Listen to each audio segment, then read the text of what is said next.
Que des responsables du contre-espionnage camerounais en sont arrivés à être mêlés à cette affaire où désormais on a le sentiment que les moyens de l'État ont été utilisés pour assouvir des besoins privés.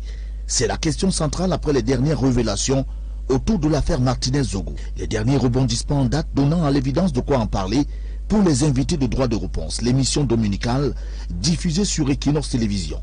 Au RDPC, les révélations et les interpellations autour de cette affaire, qui s'est muée en une affaire d'État, devraient aboutir, même après enquête, à l'ouverture d'une enquête parlementaire pour mieux comprendre. Nous sommes là, en face d'une structure bien montée pour tenir dans les mailles la justice et les Camerounais.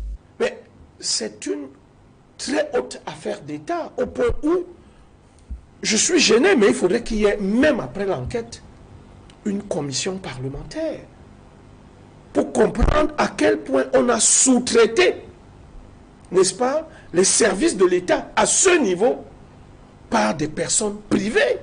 Une affaire d'État à l'image du Cameroun que nous avons en ce moment, pense Christian Bassoma du Mouvement pour la Renaissance du Cameroun. Pourquoi est-ce que cette tranche était autant suivie dans la matinale de Amplitude FM? Parce que les Camerounais s'y reconnaissaient. Et c'est pour ça aujourd'hui que ça a suscité cette onde de choc.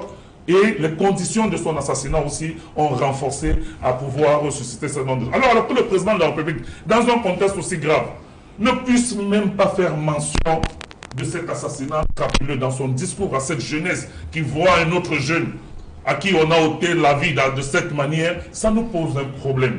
Au SDF, Jean-Robert Wafo pense qu'il serait désormais impératif de rendre justice sans logique de vengeance ni de chasse à l'homme. Il ne faudrait pas trouver rapidement le coupable idéal.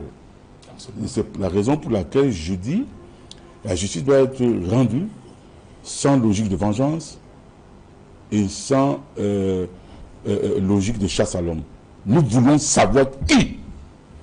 Et le Cameroun a des possibilités pour savoir qui l'a fait.